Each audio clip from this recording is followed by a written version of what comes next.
What I'd like to talk to you about is how the decisions you make on a daily basis literally shape your health. And in doing so, they literally shape your future, because you are the product of the decisions that you've made previously.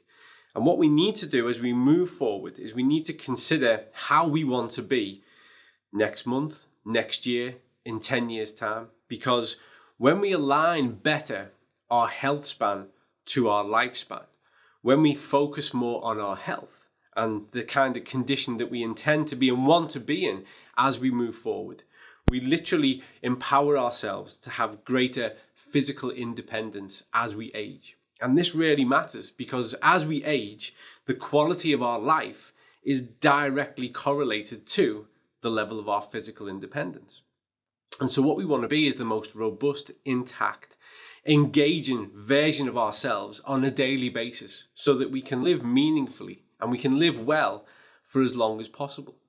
But before we do that, before we head down that road, what I want to do is lift the lid, and I want to have a look beneath the surface and show you really what you truly are and how magnificent that truly is. So we share a lot in common with the universe around us. And in fact, here we have some images that show that when we start to look beneath the surface at those brain cells, at our DNA, at the way our eye not only looks but functions, and we see how that correlates to some of the images we've taken from the deepest aspects of space. What people fail to appreciate on a daily basis, and part of this is our fault as researchers and scientists in how we convey messages, is just how aligned we are with the universe around us and how we are an expression of that universe. And that's important to note. One, we should never take life for granted, because it truly is a miracle. But secondly, because we are complex, superbly complex. You will never own a piece of equipment, of technology, that is as advanced as you are. What happens beneath the surface is truly magical. And in fact, another truth be told is that we're still figuring that stuff out. We've come a long way. Our scientific understanding has told us so much about the way that the body functions and performs, but there is still more to know. But I go back to that notion that part of the responsibility in making people aware of just how incredible they are comes back to us, because all too often, when we start to describe anatomical factors to people, we use images like this.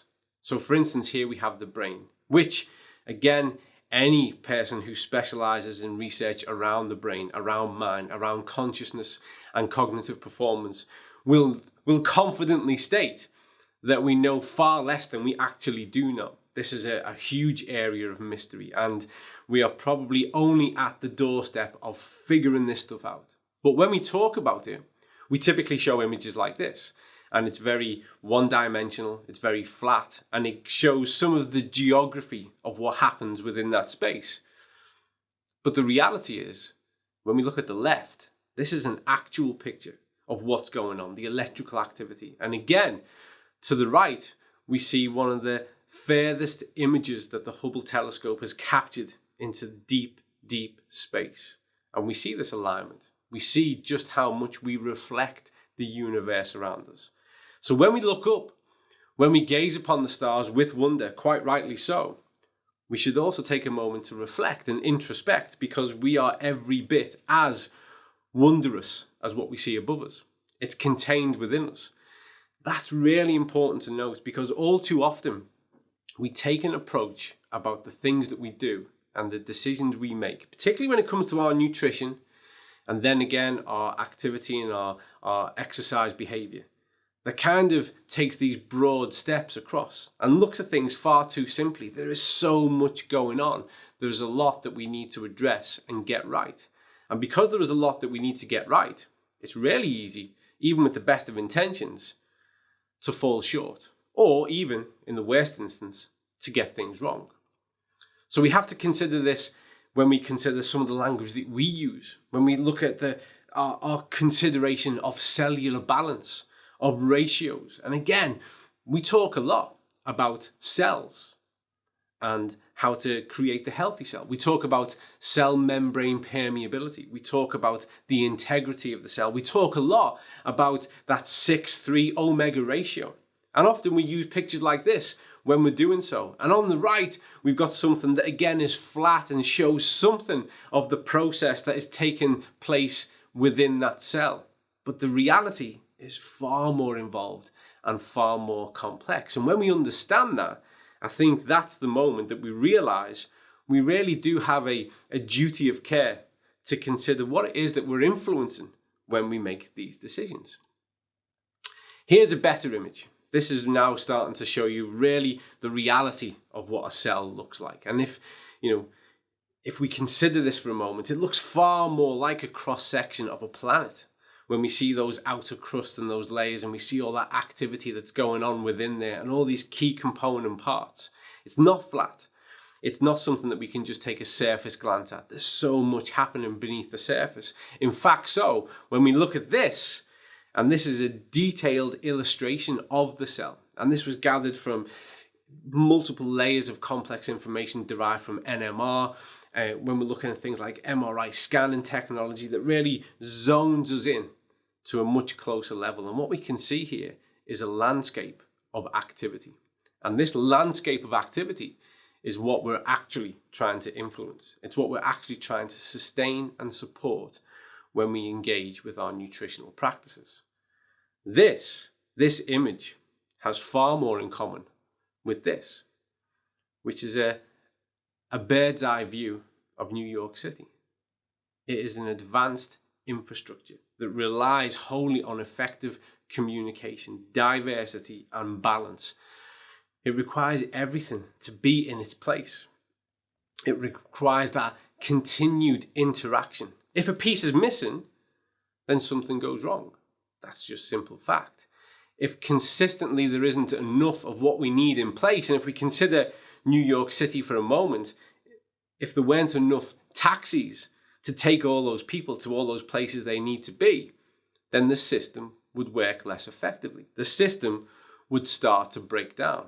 And that's what we need to consider, because this is very similar to what is happening inside of us. We have this really advanced ecosystem that relies on the exact same components as the ecosystems we've invented, that we rely on in our day-to-day lives. And if there are parts missing, or if there is an insufficient amount of certain parts, then the system starts to come under strain. The system starts to break down.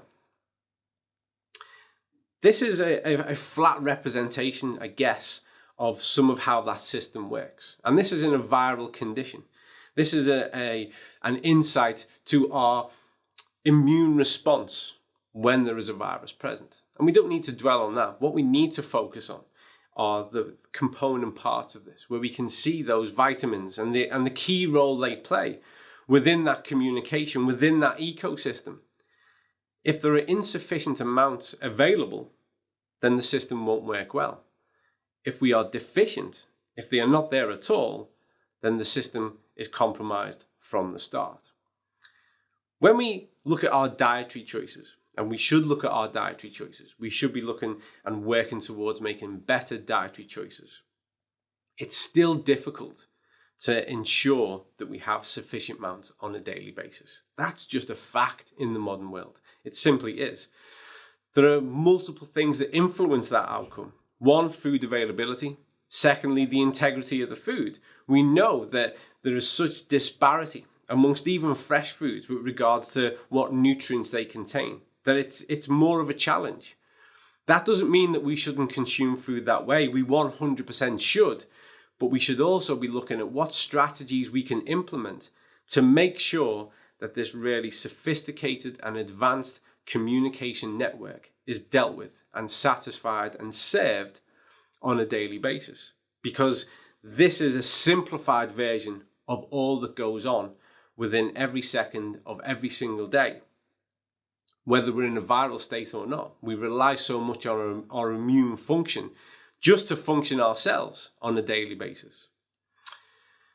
Let's go now into the center of the human universe, which is the gut. This really is where it all begins for us. And again, On the left there, we have a typical graphical illustration of the kind of processes that take place. But on the right, we've got a real actual photograph of that ecosystem. It's diverse. It is equivalent to a tropical rainforest. It is well balanced. It is carefully balanced. And that area, that ecosystem, needs to be fed. It needs to be nurtured on a daily basis. Anything that engages with that system has an impact and effect. Nothing is passive. So when we put good stuff into the system, and when we make sure we've got those dietary fibers and we feed that environment and encourage it to flourish, then it's best equipped to help us as best as it possibly can, as it was designed to do over all those years and years of evolution. When it's in that kind of condition, we can absorb nutrients from food better. And it's often said that you are what you eat, but it's more accurate to say you are what you absorb. If the center of the human universe is compromised from the start, if it's not sufficiently served with regards to the nutrients it requires, then it can't function effectively in order to get us to those cellular aspects. It simply can't. We need to address this, because the fact is that approximately 70% of our immunity is contained within the intestines. So it really is the center of our universe. We need to care for it. We need to nurture it. And the truth be told, there's a lot of what we do across the globe that has the opposite effect. I would never want to invoke any type of food fear, but there is a truth to say that if we are not engaging and we're not bringing something into that system that's positive, then we're going to be having a negative effect. And over time, that takes its toll. Over time, that has a prolonged impact on our capacity to absorb nutrients. And it's this slow road towards a compromised ecosystem that starts to lead us towards health compromises and problems. So it is important that we eat right and we eat well, but it's still difficult to serve this with regards to modern food availability and ensure that we have sufficient amount of what we need in there doing its job so that its job can be done as best as possible. I often say when people consider their food choices is choose your environment. Where's the place that you like to be? Where do you go in your downtime, on your vacation? Do you choose to go into the mountains? Do you choose to go to the beach, the meadows, the valleys? Where do you choose to go? Because what you need to start consider is the places you would choose to go, that you would opt to be, need to reflect the places that you would bring within you. And when we are wholly reliant on foods that have been artificially created, enhanced, flavored, all across that spectrum, we need to consider, are these the environments that I would choose to go to?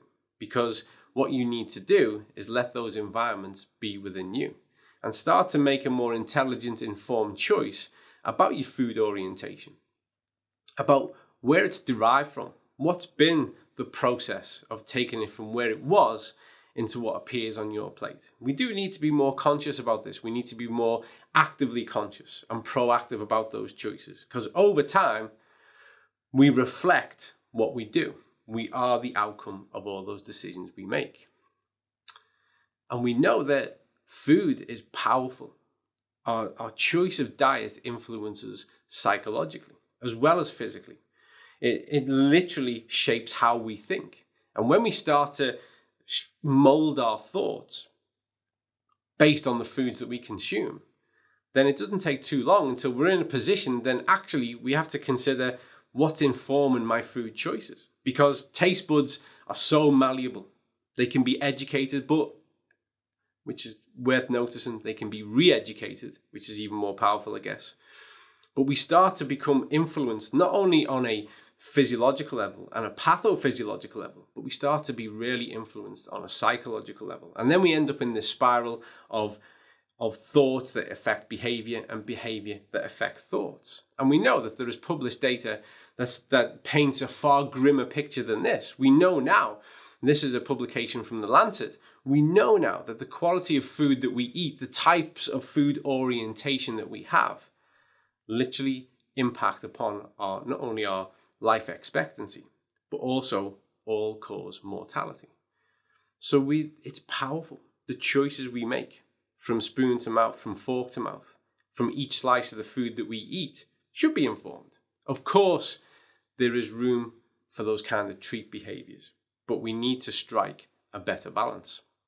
Because right now, the real global food pyramid looks like this, whereas 60% of all foods we consume come from ultra-processed sources. And actually, we can add on top of that an average of another 15 to 20% from other types of processing food. And what makes up the smallest amount, less than 20% more often, are those better choices. And we need to flip that. We need to get that back so that 80% of what we do, what we consume, is the really good stuff that is working with us and for us and enhancing those complex systems and not working against us. And then we can, without any guilt, without any remorse, and without any concern, enjoy that 20% of treats, because life is a wonder and it's an incredible ride, and we should enjoy the journey. And food is a joy, but we just need to strike a better balance. We need to fall back in love with better foods, because we need to fix this, because we know the impact that the processed foods and the ultra-processed foods has upon the system. They have everything in an abundance that we need to have less of. They're high in sugar, packed with those omega-6s, high in salt. We see a range of things that in reality, most of our messages are about how can we reduce these things down. It's very rare that I would talk as a nutritionist about eliminating anything from your diet. It's about having things on healthy terms so that you're in control and you're in command. And that's all about making informed food choices on a daily basis. And you should be working towards advancing your health status, not just on a daily basis, but with every meal and snack that you take on board. Consider, how much is this working for me? How much is this taking me forward into the quality of life and the standard of life I expect and deserved? Because you are unique and you should treat yourself as such. Often, at this kind of interchange, the debate over exercise, athleticism will come into play with regards to, well, if I eat well and I'm doing my physical activity and I'm doing my exercise, surely I'm doing all these things right, then actually the notion of needing further support or impact on my diet means less because I'm doing all of these things. It's not that simple. And in fact, as someone who spent the past 25 years working with elite athlete populations, effective supplementation is more often than not a key part of our nutritional strategy. Where it can be problematic when we start to consider exercise and elite performance is we can fall into these kind of three categories. One, energy becomes a major focus. So we start to consider on the energy requirements of the task, of the exercise, of the sport and event, and we start to structure the diet off a macro profiling approach to make sure that we've got enough energy available. That's an important part, but it often comes at the cost of looking at the quality of the diet because we've become so focused on the quantity of the diet. When we focus on the quantity of the diet, we're drawn into this notion of calorie counting becoming a common language. So this starts to create a minefield if we don't keep a keen eye on those quality factors as we move forward. And also adding to that is a simple fact that as we increase the intensity, the duration, the demands of exercise, well, we see actually further compromise and stress added to the immune system. So the immune system and immune function has to work harder to maintain homeostasis, the dynamic art of equilibrium. So for us to be biologically, physiologically intact and robust, we need to counter the fact that the benefits of this exercise, of this training, comes at a cost. And we need to reflect that in our diet. Because if you remember, that glimpse we had of that complex ecosystem, that's how it works. That's what it's functioning through and as each and every day. When we increase the demand, we put more stress on that system, then we need to add more of the components that keep that system intact. So it's simply not enough for us, and it's certainly not the intelligent approach, is to consider, well, my diet is pretty good and I do my physical activity and exercise, because we know from those fields that that's great, but we still need to do more, and we can do better because we have the means to do so.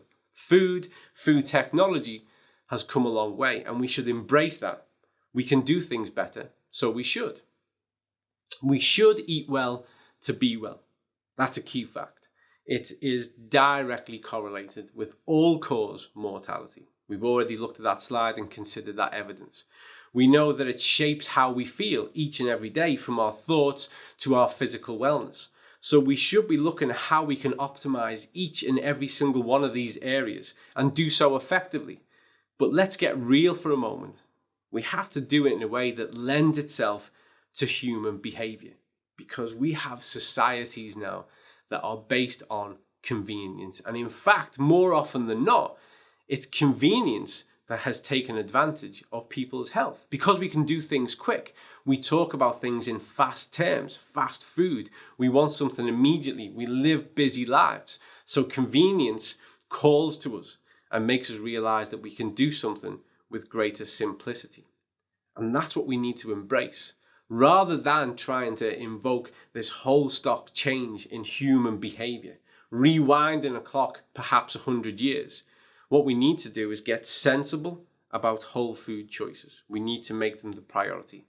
We also need to get real and proactive about how much we move. And we need to embrace that and do it at the right level so that it enhances our well-being and doesn't put further stress and strain needlessly on that vital immune system. And in order to do so, we need to invoke 21st century solutions. We have within our reach, in our hands, intelligent products that shape effective strategies, that are ethically derived, which is ever more important as we move forward. We consider in every kind of possible context the impact that we have on the planet and how we can do things better and we can get more from less. And we need to look at sustainable behaviors. We need to make choices based around our diet and our activity that we can start today and we can continue forever. It's not about dietary interventions. They typically fail. When we work towards a set outcome, maybe it's the beach body, and you give yourself 3 months to achieve it. Great. What happens after the 3 months? Well, all the statistics tell us that people put the weight back on. And in fact, more often than not, put more weight back on. Intervention-led dietary changes don't work. We need sustainable behaviors. We need simple, effective, intelligent products that create a solution that we can embed every single day. We need to consider balance of the ecosystem of ourselves at a cellular level. We need to look to restore on a daily basis the center of the human universe. And we need to protect ourselves from who knows what and whatever comes next, from what we know and from the things that we're yet to discover.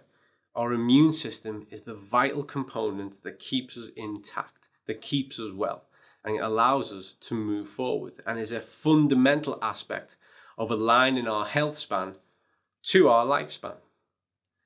And remember, you are unique. This life is yours. You are a reflection of the universe. You should not accept anything less than the best for yourself and your loved ones as you move forward. Because for whatever else there is above and beyond this, we have this right now, and it's incredible. And the more we engage, the more we explore, the better we feel, the more we do, the more fulfilled, the more satisfied we are. Life is a miracle. Life is rare. Despite all these images from deep space, we can't see it anywhere else. So we should embrace it. We should set our personal standards high, and our dietary choices and our choices of supplementation and how we advance our health on a daily basis should reflect the value we put on ourselves and those around us.